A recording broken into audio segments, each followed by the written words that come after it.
Hello，大家好，这一期跟大家分享一下摄影中的高调摄影是如何拍摄的。我们拿我们眼前的这个拍摄案例去布光分享。好，我们首先拍这个东西的时候，我先找来了一张感觉还不错的参考照片。我们看一下这张照片，我觉得它非常好看，我们就去模仿它。那我们这种拍摄的时候该如何拍摄呢？我们首先模拟一下这个照片里的光，它大概是从侧后方过来的，因为它肯定是一个大窗光嘛。那我们这里没有窗户，而且今天是阴天，那我们就从这边去打了一个柔一点的光。好，我们这样去把它打亮。我们这样先拍摄一张。我们看到了现在照片里有什么问题呢？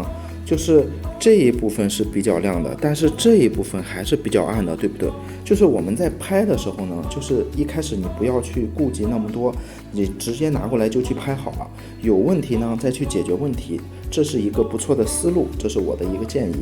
然后我觉得这一块不够亮，不够透，所以你看我在后面又加了一个灯。好，这样就可以去把这个去打透了。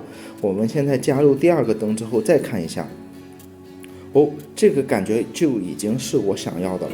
好，我们现在去看一下它的光是如何分布的。我们现在用了两盏灯，一个是神牛闪客的600，一个高速灯，另外一个呢是神牛闪客的400，也是一个高速灯。它俩的光是如何分布的呢？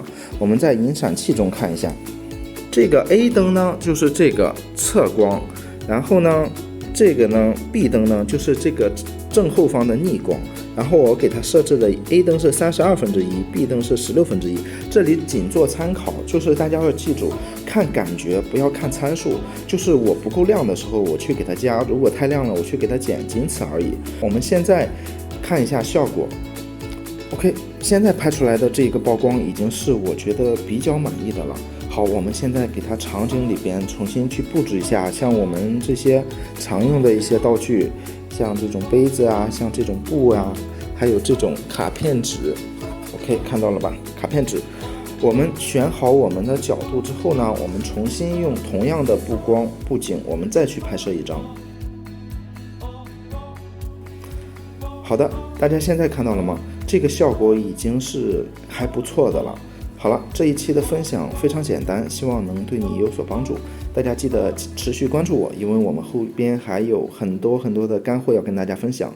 好了，拜拜。